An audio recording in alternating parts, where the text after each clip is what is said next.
누가복음 3장 7절부터 보도록 하겠습니다. 누가복음 3장 1절 제일 위에 보면 검은색으로 예비자 이렇게 되어 있어요. 그게 이제 20절까지 예비자 세례 요한에 대해서 나오는 이야기고, 21절부터는 이제 검은색 C로 예수님 세례 받는 거 나오고, 4장 가면은 예수님이 이제 광야 시험 받는 이야기가 들어갑니다. 자, 이 3장 7절은 요한이 세례를 요단강에서 주게 되죠. 그 요단강의 뜻이 어제 보니까 내려가는 자라는 뜻이에요. 디센더, 내려가는 자, 하강자. 요단강물이 위에서 갈릴리에서 쭉 내려가서 사해로 내려가죠. 내려가는 자, 내려가다 이런 게 아니고 내려가는 자, 사람을 그 뜻을 가지고 있더라고요. 내려가는 자. 어떻게 보면 요단강 자체가 예수님을 상징한다고도 볼 수 있는 것 같아요. 예수님이 어디로 사해는 죽음의 강이잖아요. 죽음의 바다. 예수님 어디까지 내려가시느냐? 죽음까지 내려가신다. 요단강을 건넌다는 것은 죽음을 건넌다는 거죠. 요단강도 이렇게 건너려면 반드시 내려갔다가 올라와야 되죠. 이렇게 요단강이 아주 밑에 이렇게 돼 있어요. 협곡이에요. 이렇게 땅 해발 밑으로 돼 있어요. 해저로 돼 있어요. 그래서 요단강을 건너려면 반드시 그 해저로 밑으로 땅으로 내려갔다가 이렇게 가야 요단강을 건널 수 있죠. 요단강을 건너는 것은 다 내려가야만 건너갈 수 있죠. 우리도 그 아담은 높아진 자이기 때문에 반드시 내려가야 될 필요가 있습니다. 하나님처럼 높아진 사람이 바로 그 아담입니다. 근데 아담의 본성은 높아지고 싶은 본성이죠. 선악과의 사단의 본성이 높아지고 싶은 거죠. 그러면 어디서 문제가 계속 터지느냐? 그 높아지고 싶은 거기서 문제가 터집니다. 모든 악은 어디서 나오느냐? 높아지고 싶은 데서 악이 나오고, 그리고 모든 고난이 어디서 발생하느냐? 높아지고 싶은 데서 고난이 발생해요. 또 부부도 뭐 딴 거 있습니까? 한쪽이 높아지고 싶으면 문제가 이제 생기잖아요. 남편이 아내한테 너는 내 말대로 해야 돼 이렇게 하면은 나는 말하는 자고 명령하는 자고 너는 내 말 듣는 자다. 그러면 뭐죠? 높아지는 거죠. 높아지려고 하면은 자기가 높아지면은 상대방은 낮아져야 되잖아요. 그러면은 낮아지고 싶은 사람이 한 명도 없단 말입니다. 그러니까 이 아담의 본성은 높아지고 싶은 본성이기 때문에 사람이 제일 기분 나쁠 때 낮아질 때가 기분 나빠. 왜 기분 나쁘냐? 높아지고 싶으니까. 높아지고 싶은데 낮추니까 제일 기분 나쁜단 말이에요. 자존심 상한다 이 말이에요. 근데 높여주면 기분도 되게 째지죠. 그러니까 왜 기분 좋으냐? 그 선악과를 먹은 사단에게 포로된 그 옛사람의 본성은 높아지고 싶은데 높여주면 기분 좋고 낮아지면 기분 나쁘단 말입니다. 딱 그거 외에 없어요. 그걸 자존심, 쫀심 이렇게 부른단 말입니다. 네. 그러니까 자존감하고 다르죠. 자존감은 자기를 존귀하게 여기는 마음이고 자존심은 자기를 높이려고 하는 마음이죠. 네, 자존심이 세면 세수록 악이 많이 나오고 관계가 깨져요. 근데 그게 사단의 본성이다. 높아지고 싶다. 이렇게 높아지는 데는 여러 가지 방법이 있습니다. 우리가 돈을 많이 가지고 싶다. 이것도 돈으로 높아지고 싶고, 지식을 많이 갖고 싶다. 이 지식으로 높아지고 싶고, 다른 사람보다 더 열심히 있는 사람이 되고 싶다. 그것도 높아지고 싶죠. 다른 사람보다 더 나는 구제를 많이 하고 싶다. 많이 하는 사람이 되고 싶다. 이것도 높아지는 거예요. 나는 하나님께 더 헌신적인 사람이 되고 싶다. 더 순종하는 사람이 되고 싶다. 나는 다른 사람보다 더 많이 비우는 사람이 되고 싶다. 네, 나는 육적인 목사가 아니라 영적인 목사가 되고 싶다. 그 전부 다 뭐냐면 한마디로 하면 다 높아지고 싶다는 거죠. 그러니까 높아지고 싶은데 안 되니까 고생이다. 안식이 없고 평안이 없고 만족이 없고 괴롭단 말입니다. 근데 높아지고 싶은 그 본성이 바로 사단의 본성이라는 것을 알면 하나님은 우리를 높이는 게 아니라 우리를 먼저 낮추신단 말입니다. 낮추시고 그리고 죽음까지 우리를 낮추신 다음에 그리스도와 함께 우리를 하늘 보좌 우편까지 하나님이 우리를 높여줘야 그것이 높여주신 분을 자랑할 거 아니에요. 그러면은 우리가 하늘 보좌까지 높아져도 높아진 나를 자랑할 게 아니라 우리 높여준 분을 자랑하게 된다. 그리고 그 하늘 보좌 우편은 나만 높아진 것이 아니라 모든 사람이 높아졌기 때문에 높낮이가 안 생기는 거죠. 되게 중요한 겁니다. 그래서 우리가 교회로 모였을 때, 가족으로 모였을 때, 형제자매로 모였을 때 가장 부딪힐 수 있는 게 뭐냐? 높아지고 싶은. 자매님들은 시기심으로 나타나요. 높아지고 싶은 게 시기심으로 나타나요. 남들 잘못되면 막 시기심이 나.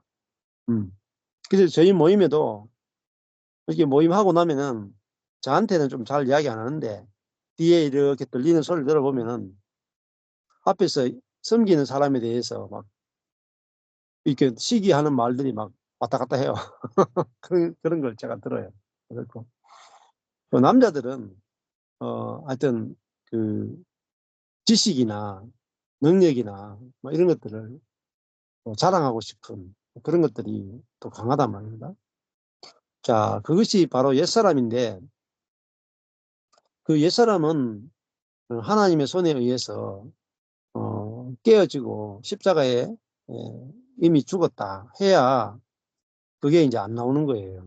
높아지고 싶은 게 안 나와야 관계의 문제가 확 줄어들어요. 그 모든 관계의 문제는 높아지고 싶은 거죠. 자, 그래서 이 요단강에서 요한이 세례를 준다 하는 것은 모든 높아진 것을 낮추는 거죠. 그래서 지난번에 3장 5절에 모든 산과 작은 산이 낮아지고 이렇게 했단 말입니다. 높아진 것이 낮아지는 게 회개란 말이에요. 높아진 것에 대해서 돌이켜 이것이 죄라는 걸 아는 게 바로 회개인데 교회의 문제는 지금도 제 주변에 있는 교회들도 뭐 잘 나가다가 목사님이 이 나는 막 예배당 안 짓겠다 켜놓고 좀 유명해지니까 막 예배당 짓겠다. 또 뭐 아유 나는 어느 선거에 나가서 어떤 장을 하고 싶다 이거 나갔는데 막 그렇고 하여튼 그 높아지려고 하는 거기에 모든 죄의 뿌리가 있단 말입니다. 그래서 하나님이 이 세례요한을 어디로 보내느냐 내려가는 자 요단강에 보냅니다. 보내서 높아진 모든 사람을 요단강 물에 쳐박아 버려요. 요단강 물에 집어넣어 버린다. 머리를 집어넣어 가지고 잠수시켜 버립니다. 그 말은 뭐겠어요? 응? 이 교만이 문제다 말입니다. 이 아담의 교만, 옛사람의 교만이 문제고 교만한 옛사람은 하나님과 연합할 수 없고 사람과 연합이 안 된다. 그래서 요단강 물에 침례해 버리는 거죠. 물에 잠궈 버립니다. 그건 죽음을 말해요. 어디까지 내려가냐? 죽음까지 내려가야 된다는 거죠. 그래서 내려가면은 거기서 이제 하나님께서 부활이라는 말은 하나님이 높이셔야 된다는 거죠. 우리 자신이 높아지면 안 되고. 자, 요한이 요단강에서 이제 세례 받으러 나오는 무리에게 말을 합니다. 세례 받으러 나오는 무리에게 이르되 독사의 자식들아 누가 너희를 가르쳐 장차 올 진노를 피하라 하느냐. 자, 이게 유대인들입니다.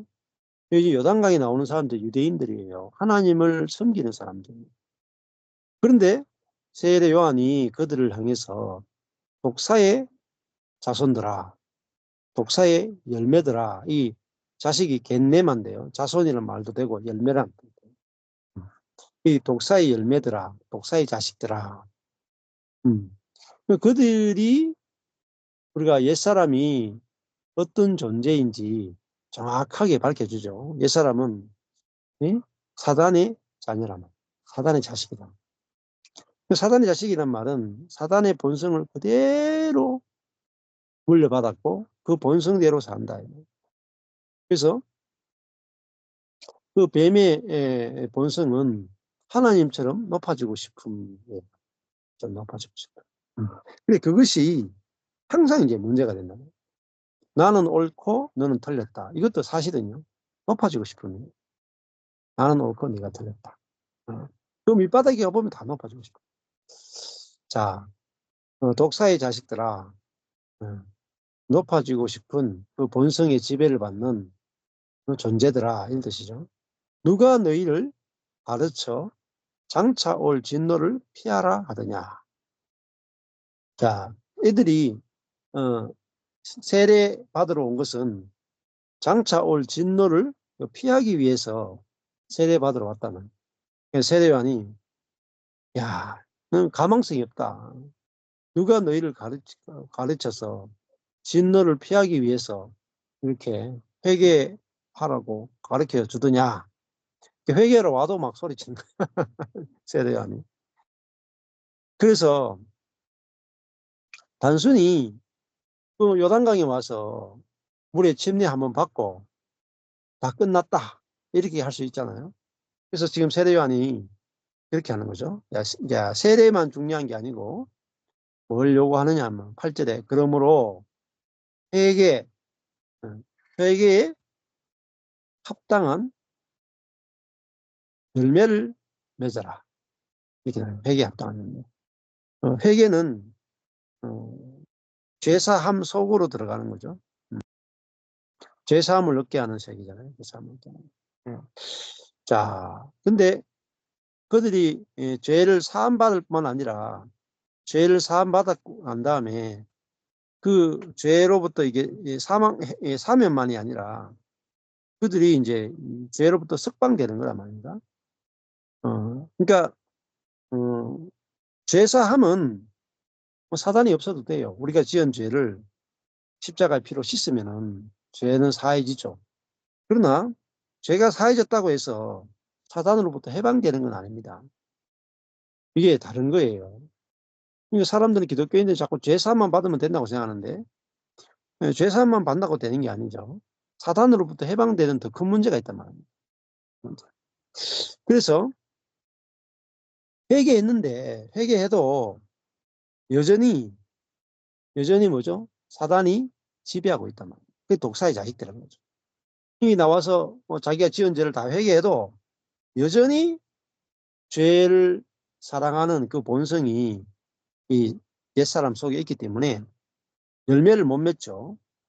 그런데 세례요한은 회개에 합당한 열매를 맺어라 하고 요구를 하고 있습니다. 그래서 이제 속으로 아브라함이 우리 조상이라 말하지 말. 유대인들은 철저하게 자기들은 선택받은 선민의식이 있었고 하나님은 그들을 사랑하신다라고 아주 굳게 믿고 있었죠. 내가 너희에게 이르노니 하나님이 능히 이 돌들로도 아브라함의 자손이 되게 하시리라.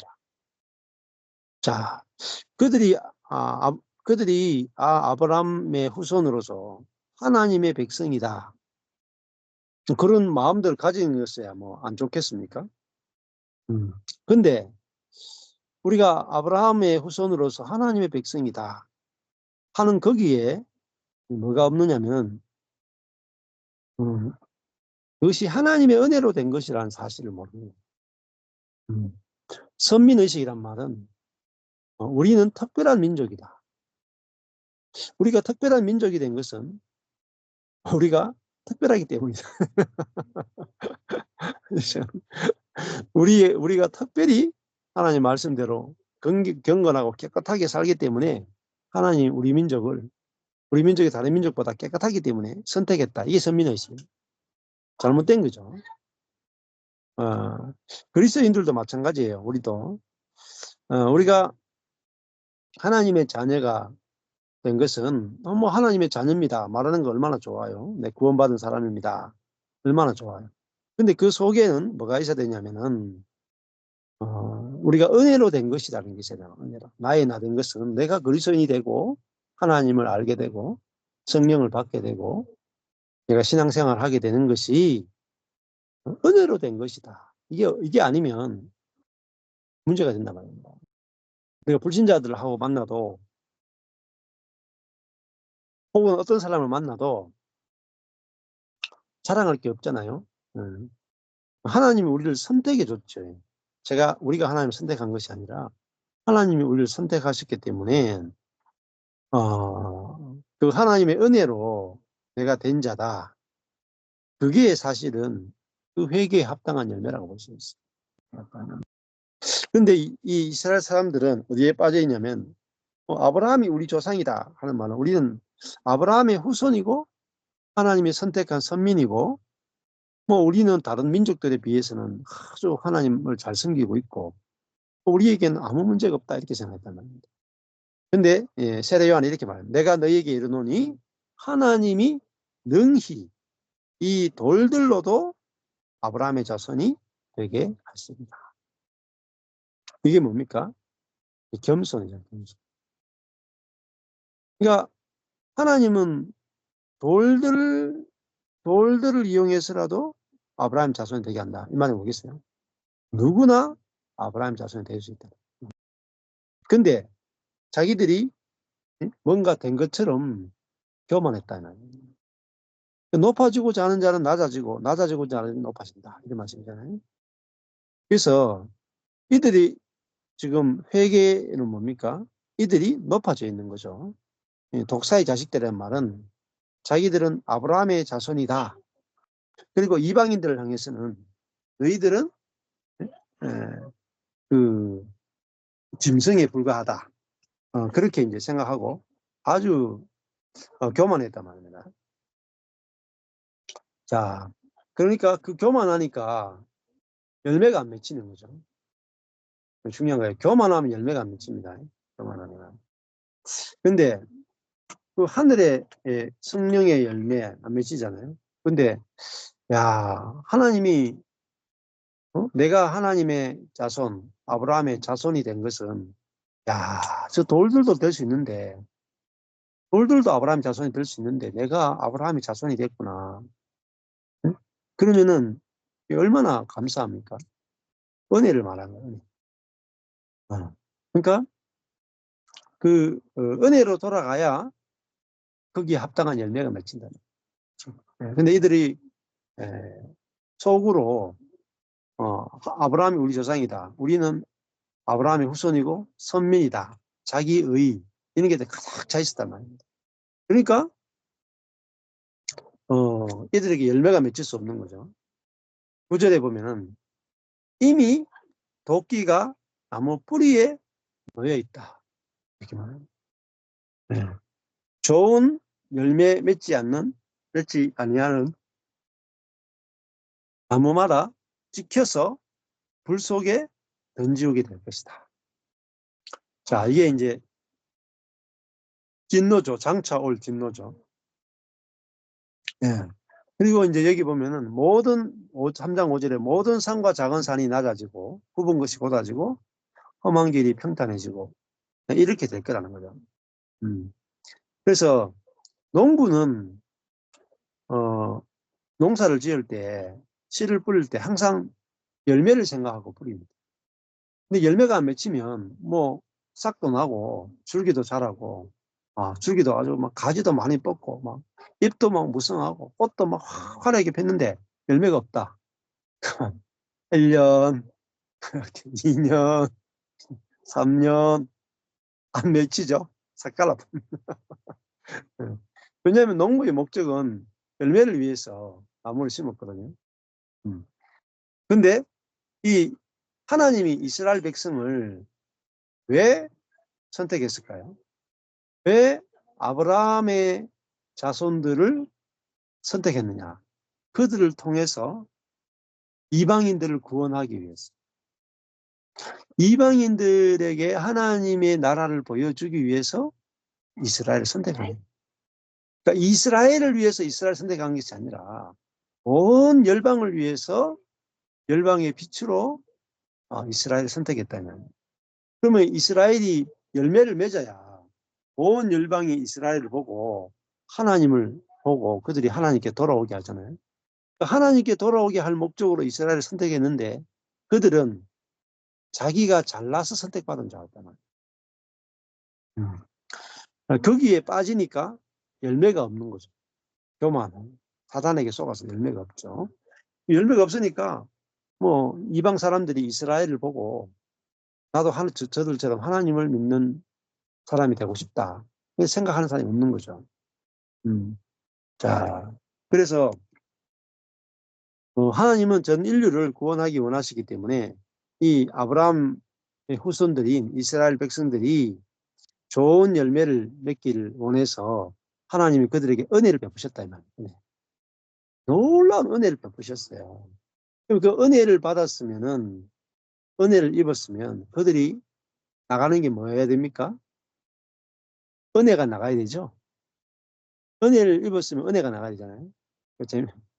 저 우리 모임에 이제 구원파에 있는 자매들이 많이, 예, 형제 자매들이 많이 와 있잖아요. 근데 그분들이 쓰는 독특한 용어가 있습니다. 예, 은혜를, 종에게 나가서 은혜를 입어야 된다. 은혜를 입는다. 이런 표현을 굉장히 많이 써요. 그 주의 종에게 나가서 은혜를 입어야 된다. 은혜를 입었다. 근데 이제 주의 종에게 가서 은혜를 입는 건 많은데, 자기 주변의 사람에게 내가 이게 받은 은혜를 흘려보내는 사람 잘 없어. 자기만 은혜 싹 받아먹고 끝나버려요. 예. 그러니까 보니까 교회 생활이 굉장히 팍팍하고, 그래서 내가 그 주의 종에게 가서 은혜를 입고 난 다음에 있잖아요. 주변 사람한테, 니도 나 찾아와. 너도 내 앞에 와서 은혜를 구해. 라고 아주 강압적으로 그렇게 하는 걸 봤거든요. 그러니까 이제 그 열매가 좋은 열매를 맺지 않는 거죠. 그러면요, 저절로 그 좋은 열매를 맺지 못한다는 자체가 이미 사단에게 포로된 상태. 그러니까 그 나무는 찍혀서 불에 던지운다. 그러면 이거를 이제 우리가 뭐 지옥이라고 표현하면은, 불에 던진다. 이거 뭐 지옥이라고 사람들이 생각하지 않겠어요? 근데 여기서 중요한 게 열매 아니겠어요? 좋은 열매를 맺지 않냐는 나무마다 찍혀서 불에 던진다 하는 게, 불이 결국은 진노죠, 진노. 자, 그러면은 이게 심판이에요. 열매 없는 자체가 이미 심판이에요. 안 그러겠습니까? 나무가 꽃도 피고 다 했는데 열매를 하나도 못 맺었다. 그러면 얼마나 수치스럽겠어요. 자, 근데 평소에는 수치가 안 돼. 예를 들면은 별로 열매가 없는 나무들이 있단 말입니다.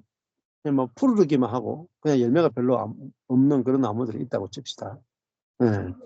그러면 예를 들면 벚나무가 이게 폈어요. 봄에 벚나무가 딱 폈는데 조금 여름 초입쯤 되면은 그 벚나무에다가 벗지가 열려요. 벗지. 근데 벗지가 쪼매하단 말입니다. 열매가 있는 듯 마는 듯 한단 말이에요. 근데 그런 동네에서는 열매를 안 맺어도 부끄럽지가 않아. 근데 그 벚나무는 꽃이 확 화려하지만 열매는 작아요. 근데 그 벚나무가 확 심겨진 그 동네에 아주 그냥 이런 뭐죠, 자두나 이런 아주 검붉은 자두 같은 거 열리는 나무들이 있다. 그 나무가 한 그루 탁 심겨져 있으면은 그 벚나무가 조그마한 벗지를 이렇게 맺을 때 그 검은 흑자두를 나무 보면은 막 이만한 조금 큰, 벗지보다는 한 20배 이상 큰 그런 자두가 막 나무에 막 잎도 빨간데 자두도 조금 검붉게 쫙 열린다. 그러면은 그 벚나무가 기가 죽을 거 아닙니까? 수치를 당할 거 아니에요. 다 열매 안 맺히면은, 이거 뭐 다 열매 안 맺히는 거 뭐 괜찮지. 괜찮지. 하는데. 아니면 저 한 나무가 열매가 맺히니까, 나무들이 다 부끄러움을 당하는 거예요. 자, 마찬가지죠. 우리가 하나님의 심판은 뭐겠어요? 하나님의 심판이 뭐냐면은, 진짜를 드러낸다 말, 진짜. 진짜를 드러내보면요, 가짜가 드러나요. 가짜가 드러나요. 예를 들면 전부 아담이에요. 전부 옛사람이라. 전부 옛사람이고 전부 아담이라. 그런데 전부 어둠이에요. 다 죄의 종로로 타고 인간은 그렇게 살 수밖에 없다고 그러고 인간이 어떻게 죄를 이길 수 있냐 그러고 다 그렇게 살아요. 근데 2000년 전에 예수님이 이 땅에 딱 오셨단 말이에요. 그 예수님을 보니까 죄를 안 짓네. 우리하고 생명이 다르네. 그러니까 예수님을 보니까 야, 나하고 다른 분인 거라. 전 인류하고 예수님하고는 완전 다른 거예요. 그러면은 예수님이 이 땅에 오셔가지고 성령으로 태어나시고 성령으로 사시고 성령이 내주해가지고 아버지의 생명의 성령으로 살면은 어떻게 되느냐? 전 인류가 가짜가 돼요. 진짜 사람이 나타나 버리면은 모든 사람이 다 가짜라는 게 드러나는 거예요. 그게 하나님의 심판입니다. 심판. 하나님의 심판은 뭐 따로 뭐 심판할 하실 것도 별로 없어요. 그러니까 진짜를 나타내 버리면 가짜는 저절로 심판이 받습니다. 수치를 당한단 말입니다. 견딜 수 없다 이 말입니다. 예. 그러니까 뭐 이런 거 있잖아요. 뭐 남편이 뭐 결혼 10주년이라고 해외에 갔다 왔어요. 갔다 오면서 아내한테 어, 어? 지금까지 10년 동안 자기한테 뭐 해준 것도 없고 애 낳아가지고 지금 7살까지 애들 키운다고 고생했다 그러면서 해외 출장 갔다 오는 길에 샤넬 백을 하나 탁 사줬어 아내한테. 그러니까 아내가 막 너무 감격해가지고 막 자꾸 뭐 엉엉 우는 거야. 그러니까 주변 사람들한테 막 우리 남편이 그래도 무심한 줄 알았더니 이 인간이 나를 생각하고 있었네 하고 막 이 비싼 샤넬백을 사줬네 하고 막 자랑하고 막 다녔다 이 말이야. 그러니까 한 5년 정도 막 계속 자랑질하고 그냥 나갈 때마다 친구들 만날 때마다 샤넬백이라고 해서 막 들고 나갔다 이 말이야. 근데 그때까지는 좋았죠. 근데 옆에 보니까 동창생이 한 명 왔는데 이게 진짜 진품을 들고 와붙네요. 그 순간부터 그냥 그 여자는 막 36개의 주댕랑이라 한심. 집에 가서 남편 막 한테 막 바가지를 박박 끌고 이 인간아 그러면 그렇지 하면서 이제 지옥이 펼쳐지는 거야. 지옥이. 그러니까 그게 뭐죠? 심판이에요. 심판. 하나님의 심판이 뭐냐면은 양과 염소를 갈라버립니다. 그러니까 염소끼리 있을 때는 이거 뭐 다 염소인데 뭐 괜찮아. 근데 이거 옆에 양 한 마리 나타나 보면요 이 염소가 다 심판이 되어버린단 말입니다. 안 그렇겠어요? 네. 자, 진짜 심판은 그거예요. 저도 있잖아요. 교회 딱 망하고 나서 예, 그거라니까요. 이제 하나님께서 새로운 교회를 보여주시는 거예요. 사람이 손대지 않는 교회. 하나님의 손에 의해 건축되는 교회. 예. 이 실제로 교회는 그리스도가 머리 대신 그리스도가 직접 자기 몸을 건축하는 교회. 그걸 딱 저한테 보여주시더라고요. 그런 교회는 뭐 들어본 적도 없고 존재하는 거 본 적도 없고 그렇잖아요. 그런데 그 교회가 너무 선명하게 보이니까 그 교회 아니고는 의미가 없는 거예요. 그래서 아니 망하더라도 망하면 뭐 주님 책임이지 뭐 내 책임이냐. 왜? 머리가 몸을 건축하잖아요. 주님이 교회의 머리 되시잖아요.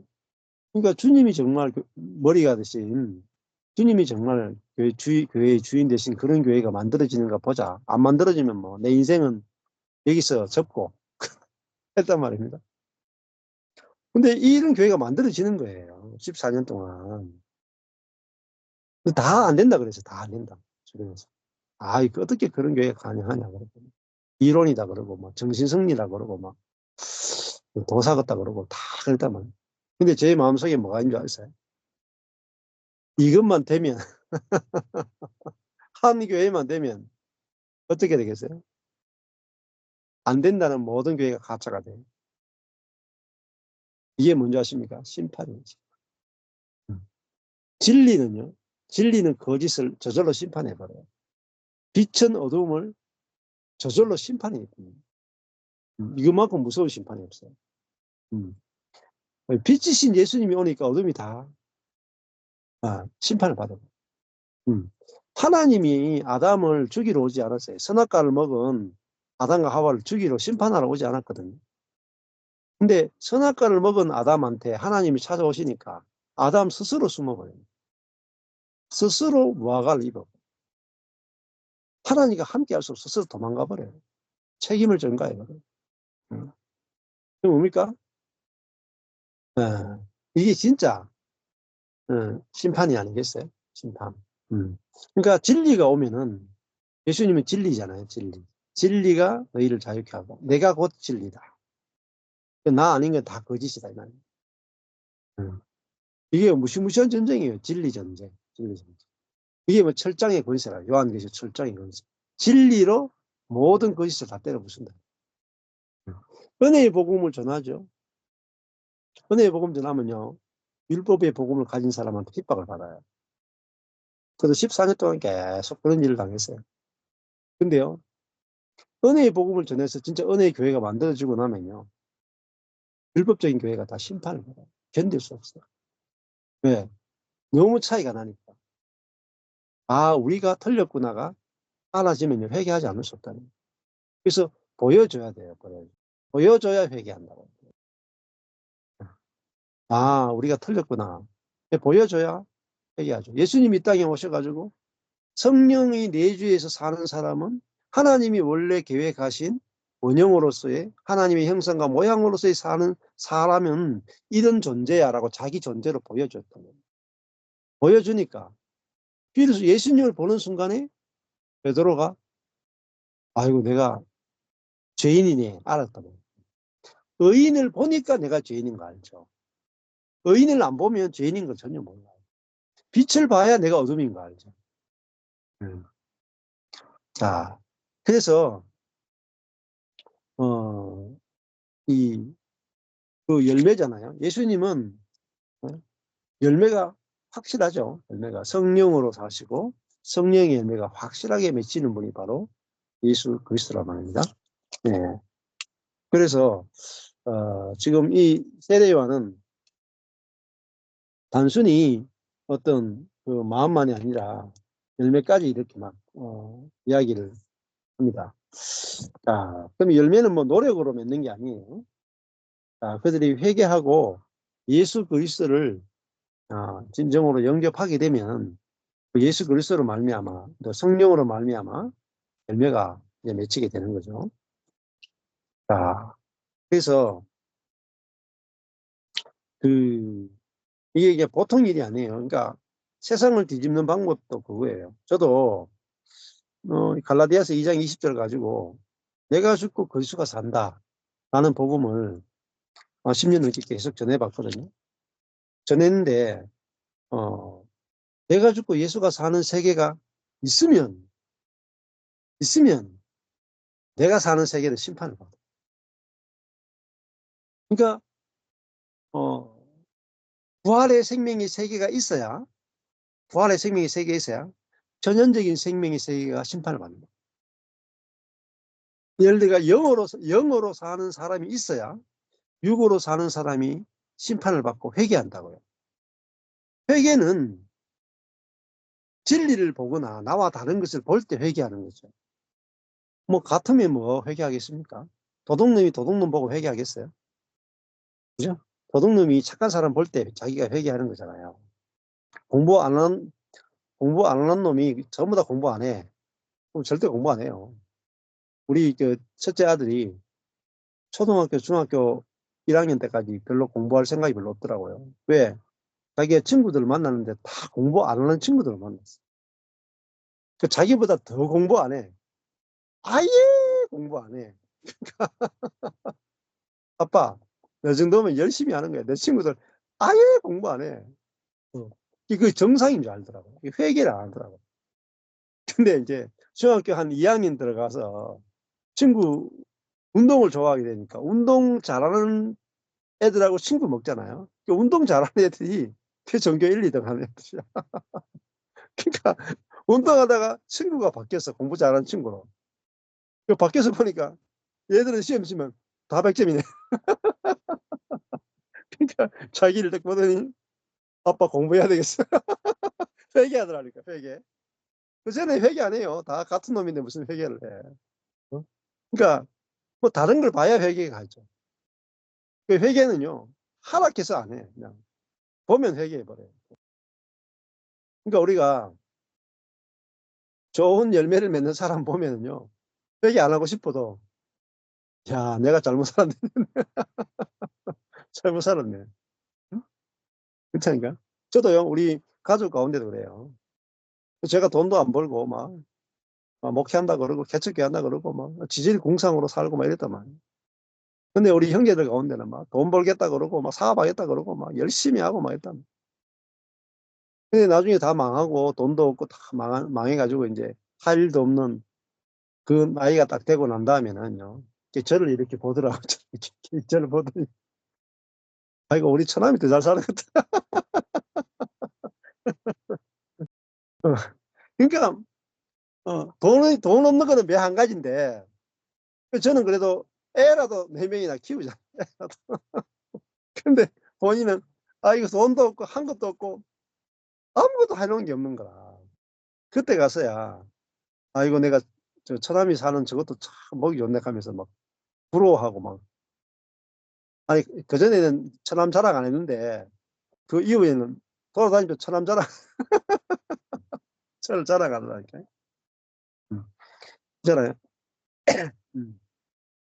자, 이 시대 사람들이 왜 확실한 회개를 못 하느냐면은 예수님 같은 본이 없단 말이에요. 본이 없는데 회개가 되겠어요? 다 같은 종류인데. 예. 근데 진짜 보여줄 뻔하면 회개합니다. 저도 목사님들 모임을 이렇게 목회자 사모님들 모임을 수년 동안 같이 했거든요. 근데 목사님들이 뭐 목사가 목사보고 회개 잘 하겠어요? 잘 안 한다고요. 목사가 목사면 뭐 그냥 그렇죠. 뭐 조금 목회 잘한다 못한다 뭐 이 정도지 뭐 보고 회개하겠어요. 근데 어떤 목사님이 저한테 와가지고 음, 저는 교회에서 사례비도 그때 사례비도 한 50만 원도 안 나오고 뭐 그런데 걱정이 없습니다. 너무너무 행복합니다. 너무너무 안식이 됩니다. 성도도 뭐 숫자도 없고 뭐 그렇게 이제 제가 이야기를 하고 실제로 모임하면서 제가 제일 즐겁게 막 떠들고 웃거든요. 목사님이 도전을 받는 거야. 도전을. 목사님은 뭐 교회도 있고 막 노예에서도 뭐 제일 높은 자리에 있고 막 자녀도 괜찮고 막 저보다 막 환경이 좋아. 음. 그런데 뭐가 안 돼요? 음. 참 안식과 참 평안이 안 된다. 그러니까 충격을 받으시더라고요. 그게 가능하냐라고 이렇게 물으시고 그렇더라고요. 네, 네. 그러니까 이 시대의 사람들이 회개하지 않은 것은 다 그렇게 사니까 다 독사의 자식들 사단에게 포로되어 사니까 회개가 안 되죠. 사단에게 포로된 사람밖에 없으니까. 근데 예수님이 딱 오셨는데 이분은 성령의 포로돼서 성령의 포로된 분이 탁 오니까 다르거든요. 그러면 존재가 다른 거예요. 이게 무시무시한 이야기예요. 존재가 다른 거예요. 우리도 있잖아요. 그리스도인들도 저와 여러분이 예수 믿고 뭐가 달라졌느냐? 존재가 달라졌다니까요. 응? 옛사람, 사단에게 포로된 내가 죽고 성령에 포로된 나로 새롭게 창조되어졌다. 이게 부활이다. 이게 뭐죠? 이게 복음이고, 그러면은 이 복음은 내가 사단에게 포로된 내가 죽고 성령에 포로된 내가 된 거잖아요. 이게 복음이잖아요. 그럼 여기 복음에는 뭐가 있어야 돼요? 열매가 있어야 되잖아요. 내가 성령에 포로됐으면 성령의 열매가 맺혀야 되겠지, 당연히. 사단에 포로됐을 때는 사단의 열매가 맺혔죠. 그러면 성령의 포로가 됐으면 성령의 열매가 맺혀야 되죠. 당연한 겁니다. 근데 내가 성령의 포로가 됐다 하는데 성령의 열매가 안 맺힌다. 그러면 가짜인 거죠. 아직까지 사단의 포로인 거죠. 내 정체성이 안 바뀐 거예요. 정체성이 확실하게. 그래서 너무너무 이게 중요한. 우리가 오늘도 그런 어제하고 오늘도 이제 저한테 그런 전화가 왔거든요. 어떤 전화가 왔냐면 우리는 자꾸 이제 지금까지 변화의 패러다임을 갖고 있었던 거예요. 예를 들면 이런 겁니다. 내가 주인 되어서 살던 사람이 회개하고 이제는 내가 죽고 예수가 사는 그런 그리스도인으로 변화되고 싶습니다. 성화되고 싶습니다. 이렇게 생각한다는 겁니다. 그게 아니거든요. 내가 하나님처럼 되어 살던 나가 자아거든요. 옛사람이거든요. 그 사람이 고쳐지는 것이 아니고 죽고요. 죽고. 그리고 끝나고 우리가 성령이 내주하시는 성령의 지배를 받는 완전히 새로운 피조물이 내가 된 거예요. 그게 참 나라만 되어야 되는 게 아니고 변화되어야 되는 게 아니고 그게 진짜 나라고요. 자, 성령이 운행하시는 자동차. 그게 새 나라고요. 새 나라. 새 나라가 된 거예요. 새 나라. 이게 존재죠. 내가 성령과 완전히 하나 된 존재. 이게 나구나. 근데 이게 성령만 절대적으로 의존하는 존재라고. 그게 나예요. 그러면은 성령이 내주하셔가지고 성령이 표현되는 존재. 성령이 어떤 영이라고 그랬어요? 에베소서에 있어요. 예수 그리스도를 죽이고 죽은 예수를 부활시켜서 하늘에 안침받게 한 예수님을 부활시킨 영이란 말이에요. 그리고 그분을 성천시킨 영이다. 그러니까 그 부활의 능력, 성천의 능력을 가지고 있는 그 성령이 내 안에 들어오셔가지고 내 영과 하나 됐단 말이에요. 그게 우리의 존재예요, 존재. 그게 우리가 새로운 피조물. 그게 나란 말이에요. 그게 나라고 알면 어떻게 되겠어요? 그게 영이고, 이걸 닮으면 영이고 나예요, 영. 우리의 정체성은요, 영이에요, 사실은. 혼이 아니에요, 혼. 생각, 감정, 의지. 생각, 감정, 의지가 내 자신이라고 포인트를 두시면 안 돼요. 네. 내 영과 성령이 하나 된 그게 진짜 나예요. 네. 그거 참나고, 그게 속사람이다, 속사람. 근데 그 속사람이 혼, 몸이라고 하는 그 사람을 통해서 표현되는 거예요. 근데 그 사람은 다 다르죠. 다르죠. 근데 속사람은 사실 같아요. 같은데 우리 그 사람이 다르니까 이 속사람이 그 사람을 통해서 나타날 때 다르게씩 표현되지만은 그 안에 있는 내용은 같아요. 생명이나 사랑이란 말입니다.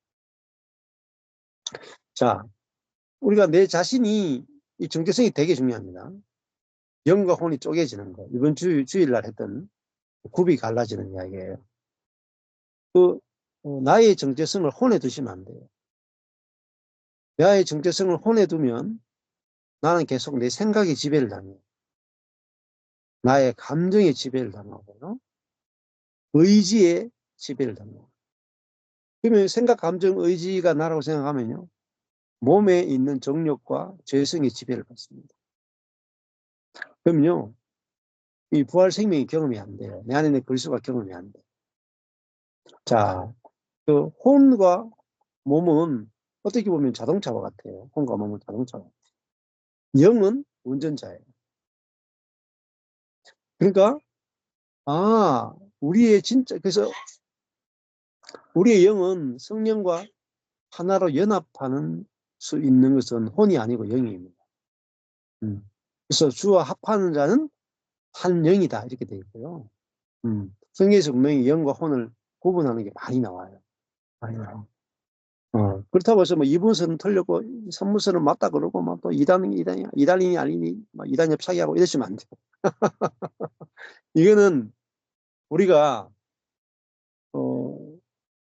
복음을 더 정확하게 깨닫기 위해서 쓰는 거지 형제를 판단하고 정죄하기 위해 쓰는 건 아니거든요. 이게 아주 중요해요. 자, 그러니까 저도요.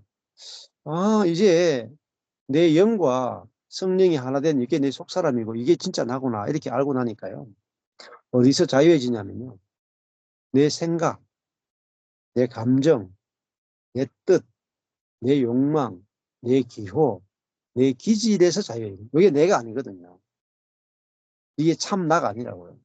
그래야지 이거를 부인할 수 있고 상대화시킬 수 있고 작게 만들 수 있고 이용할 수 있는 거죠. 근데 이게 나라고 딱 생각하는 순간에 안 바뀌어요. 자, 그래서 좋은 열매를 맺는 나무는요.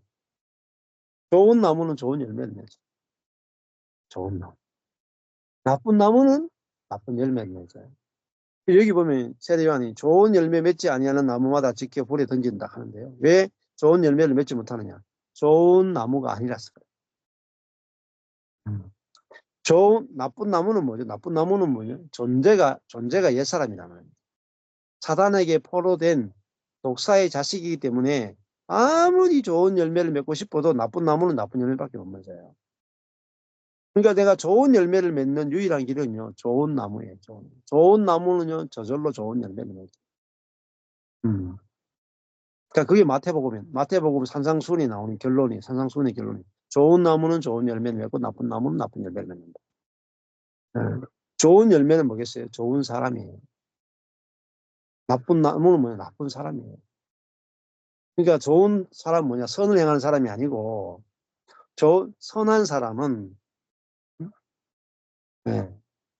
하나님이 아니면 안 된다는 사람이에요. 네. 하나님께 절대 의존하는 영, 하나님을 절대 의존하는 그게 심령이 가난한 자는 복이나 심령이 가난한 자가 좋은 나무예요. 근데 자기 스스로 할 수 있다라고 하는 나무는 나쁜 나무예요. 그 나무는 좋은 열매를 맺을 수가 없습니다. 그래서 좋은 나무는 좋은 열매를 맺기 때문에 불에 지켜 던지지 않고 나쁜 열매를 얻기 때문에 불에 던져져서 찍힌다는 말은 그 인생이 다 날아간다. 던질 게 하나도 없다. 아주 재밌어요. 포항 모임에 가면은 한 권사님 남편 되시는 집사님이 오시는데 하여튼 세상에서 아주 즐겁게 인생을 사십니다. 하여튼 대한민국에서 제일 잘생기고 돈도 많고 그러니까 뭐 하여튼 살고 싶은 대로 다 너무너무 재밌게 마음대로 막 재밌게 살았어요. 근데 이제 제가 포항 모임 가니까 이분이 오셔가지고 그 모임에 앉아 계시더라고요. 이분이 원래 모임에 가서 앉아 계실 분이 아닌데 하여튼 말도 너무 잘하시고 하여튼 여자분들에게도 막 이렇게 젠틀맨이라 신사라. 여자들이 얼마나 좋아하겠어요. 젠틀맨에다가 뭐 잘생긴 데다가 뭐 돈이 많은데 여자들이 뻑가죠. 얼마나 연예인들까지도 와서 막 공매일 정도로 그랬다 하더라고요. 그러니까 포항이 유지기도 하고. 이분이 이제 연세가 좀 거의 70, 80쯤 되나? 그쯤 되십니다. 내가 이제 막판에 이제 내가 과거를 청산하고 마지막 인생을 내가 참 주님을 위해서 좀 그래도 뭔가 좀 마지막에 뭔가 하고 가야 안 되겠다. 그래서 마치 그 십자가의 강도와 같이 아주 마지막에 그 키를 참 잘 잡으셔가지고 포항 모임 가면 재밌어요. 너무 가면은 너무 이렇게 재밌게 말씀하셔가지고 그렇더라고요. 그런 것도 진짜 은혜죠. 하나님 은혜죠. 그래서 그러면 우리가 안식 내 자신이 안식을 언제 안식하느냐 하면은요. 내게 열매가 나타날 때 진짜 행복하고 기쁘고 안식이 되고 세상이 줄 수 없는 평안과 만족이 있어요. 왜냐하면 내 속에서 성령의 열매가 맺힐 때, 성령의 마음이 표현되어질 때 예수님의 겸손이 나오고요.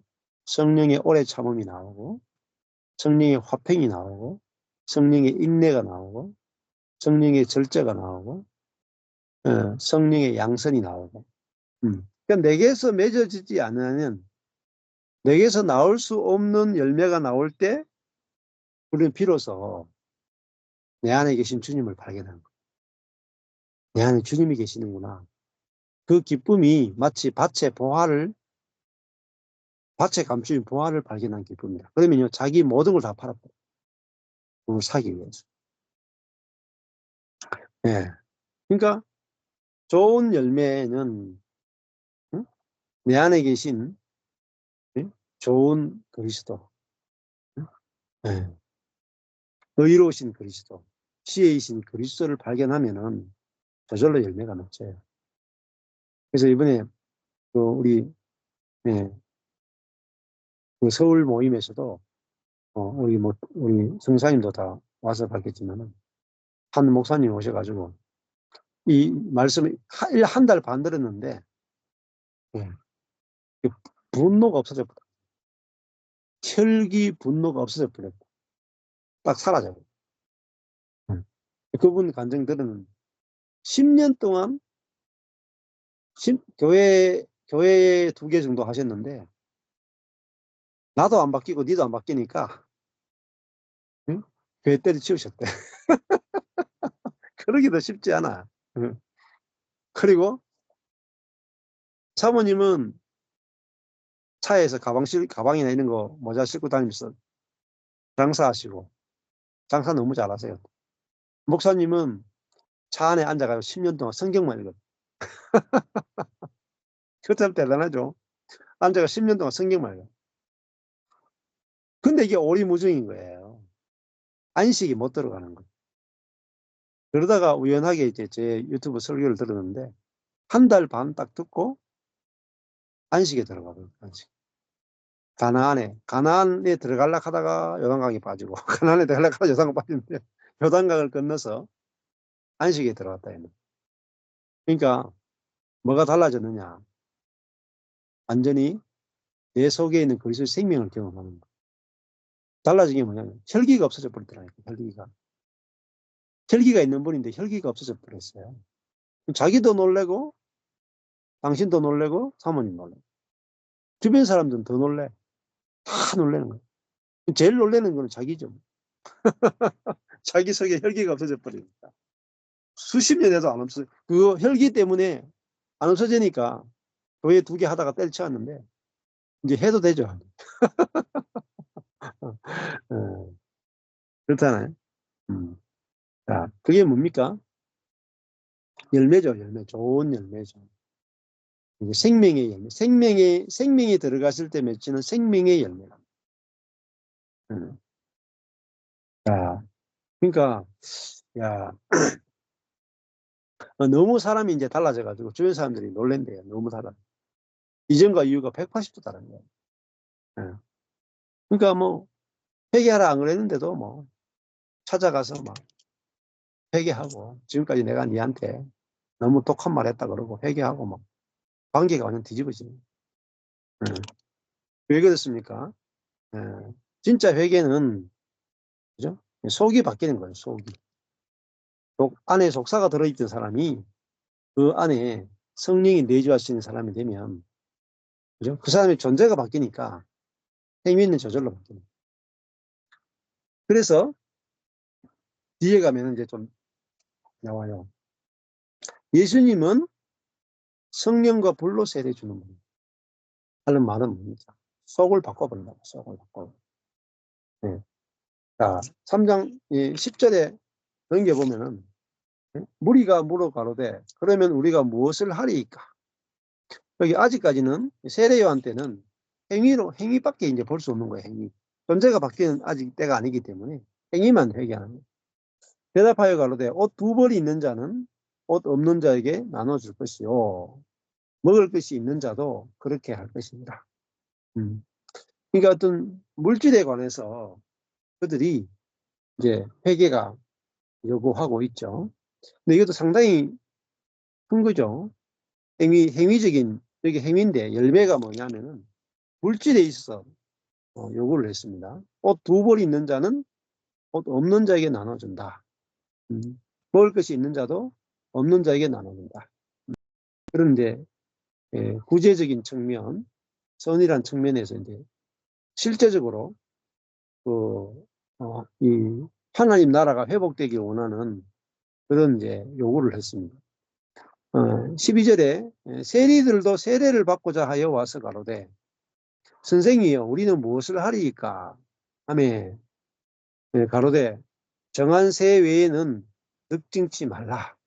세리들이 정한 세 외에 더 받았거든요. 그래서 정한 세만 받아라. 사실은 그게 아니죠. 이 정도 회계면 할만하죠. 어느 정도. 예, 할만합니다. 예. 근데 이게 율법 안에서의 회계죠. 율법 안에서는 이 정도밖에 요구를 못해요.